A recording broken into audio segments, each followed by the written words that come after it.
मोदींनी आता पवार आणि ठाकरेंना एनडीए मध्ये येण्याची ऑफर दिलेली आहे। पवार आणि ठाकरेंनी अजितदादा शिंदेंसोबत यावं, काँग्रेसमध्ये विलीन होण्यापेक्षा एनडीए मध्ये यावं असं देखील या ठिकाणी मोदींनी म्हटलंय। दरम्यान काही वेळापूर्वी या संदर्भात सुषमा अंधारे यांची देखील प्रतिक्रिया आपण जाणून घेतलेली आहे। मोदी घाबरलेले आहेत अशा प्रकारची टीका त्यांनी केली आहे। दरम्यान मोदींनी नेमकं काय वक्तव्य केलेलं होतं आपण पुन्हा एकदा पाहूयात।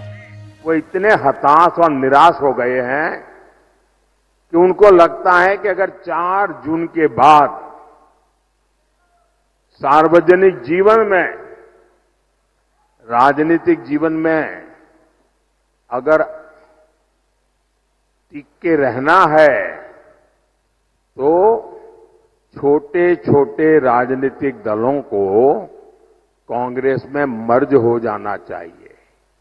इसका मतलब ये जो नकली एनसीपी है और ये नकली शिवसेना है, उन्होंने कांग्रेस में मर्जर करने का मन बना लिया है।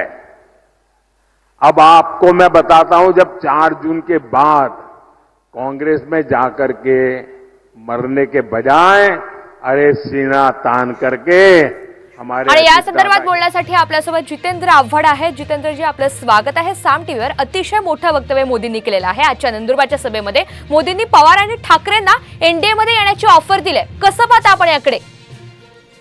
पहिली गोष्ट, शरद पवार विचाराने एनडीएच्या जवळ जाऊ शकत नाही। आयुष्यभर ज्या माणसाने धर्मनिरपेक्ष भूमिका घेतली, प्रगतशील महाराष्ट्राच्या बाजूने उभे राहिले, पुरोगामी महाराष्ट्राचा आज तो चेहरा म्हणून ओळखला जातात, ते एनडीएत जातील हे हा विचारच अशक्य आहे। की जायचं असतं तर अजित पवारांबरोबर गेले असते। म्हणजे अजित पवार सांगत होते चला जाऊया चला जाऊया, तेव्हा गेले असते।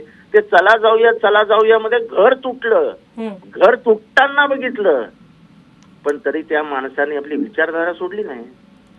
तेव्हा उगाच राजकीय गोंधळ घालायचा, राजकीय काहीतरी संभ्रम निर्माण करायचा, ही आता पंतप्रधानांची स्टाईल झाली आहे। शरद पवार तसूभरही घालणार नाहीत विचारधारेपासून।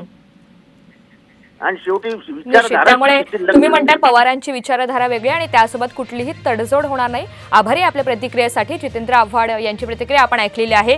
पवारांची विचारधारा वेगळी आहे आणि त्यामुळे कोणत्याही प्रकारची तडजोड ते करणार नाहीत अशा प्रकारचं वक्तव्य या ठिकाणी